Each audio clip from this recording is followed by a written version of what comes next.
Yo, yo, yo, yo. I hope everyone's having a fantastic day today. So, Jack Jones, anyone? Because I think this would be a pretty big move. And for the Philadelphia Eagles, a lot more, where the Eagles have tried the past couple days to upgrade this roster, especially at linebacker. The Eagles got beat in signing a linebacker. Because I've seen enough horror movies to know any weirdo wearing a mask is never friendly.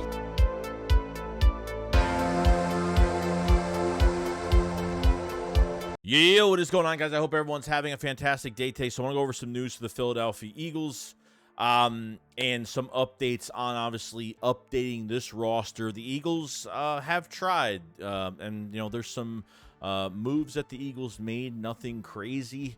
But going into the linebacker position, it looks like the Eagles did try to sign Anthony Barr. Anthony Barr worked out for the Eagles on Monday, and without a shadow of a doubt, what happened the next day, the Minnesota Vikings re-signed him back. Now, with the injuries to Jordan Hicks on that defense, they needed somebody, and obviously the Vikings are playing pretty well right now. Josh Dobbs is playing fantastic, and Justin Jefferson hasn't even hit the field yet in weeks. So the Eagles lose out on a veteran linebacker that could have filled a nice depth role. It could have really filled out to, as a prime starter as well, get a savvy vet into the building. And unfortunately, it didn't happen, and the Eagles miss out. And at least Howie did try with the injury to Nakobe Dean now. Who are the Eagles going to sign? They bring in somebody up from the practice squad. I don't know what other free agent linebackers are really still out there at this point. Veterans that are still waiting to get a call. So I guess we'll find out, but it sucks that Anthony Barr was missed out on and came in for a workout and probably was going to, sign with the Eagles. We're going to see what happened, but the Vikings swooped in immediately, didn't waste any time. So Anthony Barr did play for the Cowboys last year, and then before that has, been playing with the Vikings for a long time. So they get a player back to, where he, was drafted and could fill a nice role for that Vikings defense. And the Vikings are on fire right now and playing very well on all cylinders with Josh Dobbs being in there. So it's a miss by Howie, but can't blame him for any of this. This just happens, they work him out and another team signs him instantly.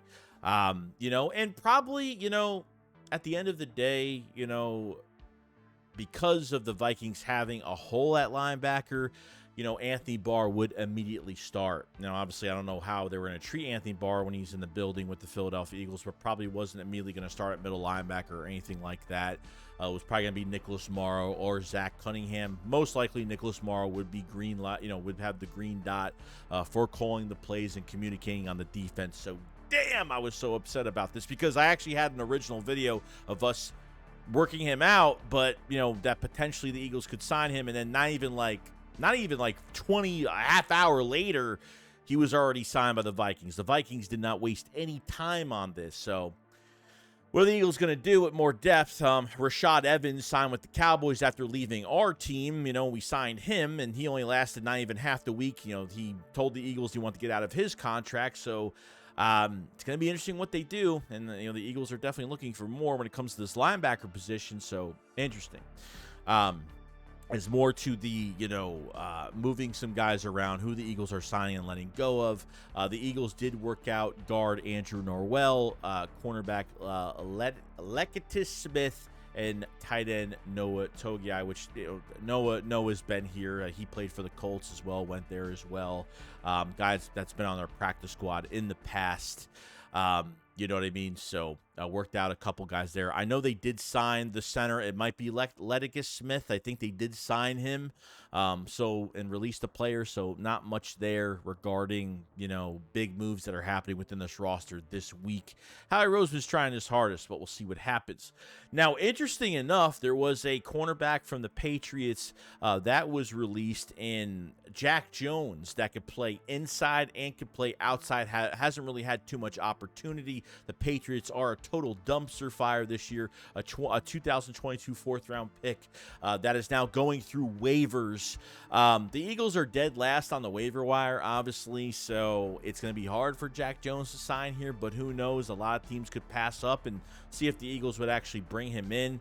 I know the Eagles have a lot of cornerbacks right now, and I know a lot of people are saying, well, it doesn't matter. What does it matter if bringing another guy to this team if number one, he's not going to play, and number two, the scheme is going to limit guys from what they can actually do of their skill level. And I absolutely get that. But I think has a real crazy value at being a hybrid guy that can, well, not really a hybrid guy, can play multiple corner spots, which is good inside and outside. I heard some news that he does have some off-the-field stuff. I could be wrong, but I thought I saw some stuff. He has some off-the-field things going on. I don't know if that's the case of why they haven't played him, just really haven't had opportunity, but I guess we'll wait on some of the news. Obviously, the Eagles like to give second chances, so we'll see. I heard some off-the-field stuff was going on. I've been trying to look for more news on it, but not getting the exact information of what it is. So we'll wait on this to see where he signs and what happens. So, we'll give it a few days. We'll give it this week and see what happens where Jack Jones does go. But would be a valuable asset, not only for this year, but for more years down the line. So, we'll see.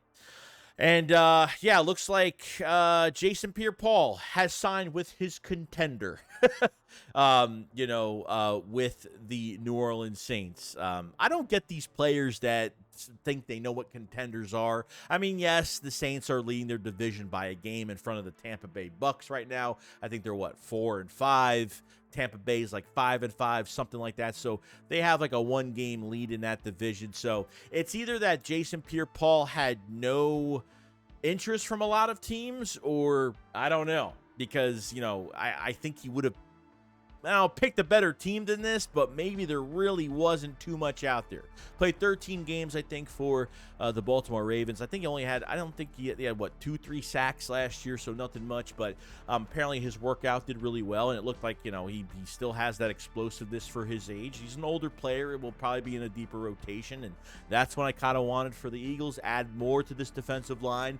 Nolan Smith is getting more reps, and trust me, if they brought Jason Pierre-Paul in, I would have said, hey, make Barnett a healthy scratch every single week. I have no problem with that. The less snaps, the less games he plays, the better it's going to be for us anyway. So the Eagles miss out on Jason Pierre-Paul.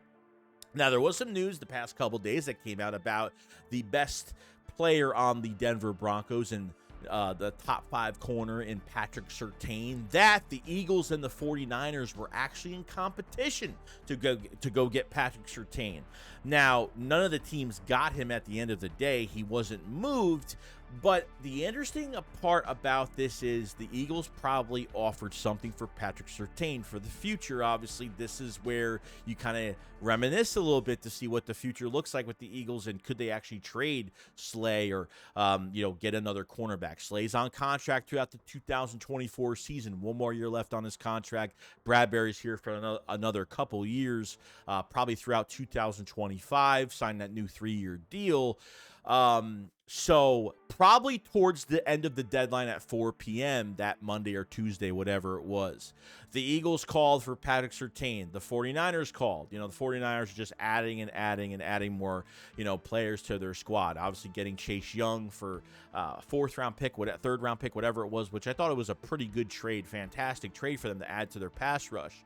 But Patrick Surtain, I think the Eagles said, you know what, if we can't get him, we're going to act like we're going to drive the price up so the 49ers and no teams can get him. And I think that's what the Eagles did here. Howie Roseman is smart in that way because he knows that you could be seeing the 49ers twice. You could be seeing them, obviously, regular season in a couple weeks, and could be seeing them in the playoffs once again, so you never know.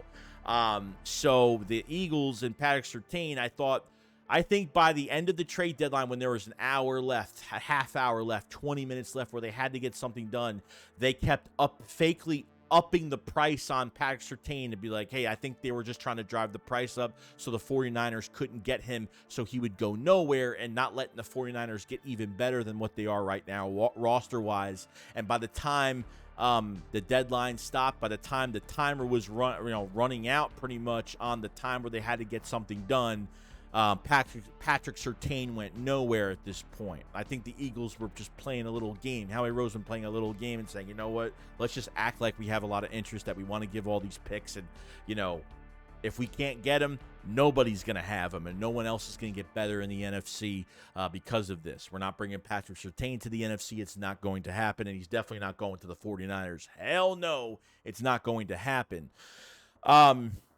Now, futuristically about Patrick Surtain, I think potentially because we heard about this now is that the Eagles could have real interest going forward. Now, Patrick Surtain has 1 more year left on his deal. He had 2 more years left. As of right now, he's got 2 more years. He's got the rest of this year, and he's got next year as of right now. He is only a cap hit number of $6.6 million. He is very affordable, but you're not signing Patrick Surtain or trading for him because you want to rent him for the year. You're signing him. He's a top 5 in the league. There's no doubt about it. You are trading for Patrick Surtain to be the future of this team, okay, rolling forward. I feel like the secondary is going to be a lot different in 2024. I feel like because of Maddox, unless they have a valuable backup that can back up Maddox, as Maddox is mostly a liability in the nickel spot because he's a $10 million cap hit. And if you try to extend him to lessen that cap number, obviously Avonte Maddox will, if he gets a new contract, it won't be that much because he's been hurt the whole entire year. So you could get a player with low risk, high reward of Avonte Maddox coming back, and potentially you could trade Slay or trade Bradbury. I don't know. Okay, I don't know if with this contract with Bradbury, they literally just they re-signed both of these guys. So what contract is going to hurt the most? I haven't looked at them money wise, and what if they get rid of them? What's the dead cap number going to be like? But if Slay is moved on and he's getting older, and I totally get it, instead of going in the draft and getting a corner and wasting your time trying to fight other teams to get somebody, why not, okay, give up whatever you can give up? Now, I don't think it's going to cost 2 first-round picks for Patrick Surtain, but I would say it's going to cost you a first and an early third and maybe a couple mid-rounders for the future, down the line or something like that. I don't know if the Eagles would actually go for 2 first-rounders for him. I think that's all speculation at this point of if that's what they were, they probably were driving the price up like crazy for him since 2 successful teams were going after him. And they weren't going to, because they're both successful teams, they weren't going to drive up the price even more. And they were. I don't care. I don't even think it mattered what team it was, But should be interesting going into next offseason, and if they actually make instead of going in the draft and getting, you're getting a guy already in the building, you can have him for the next, 6 years, in the building, 5-6 years, with Patrick Surtain being your starting number 1 guy.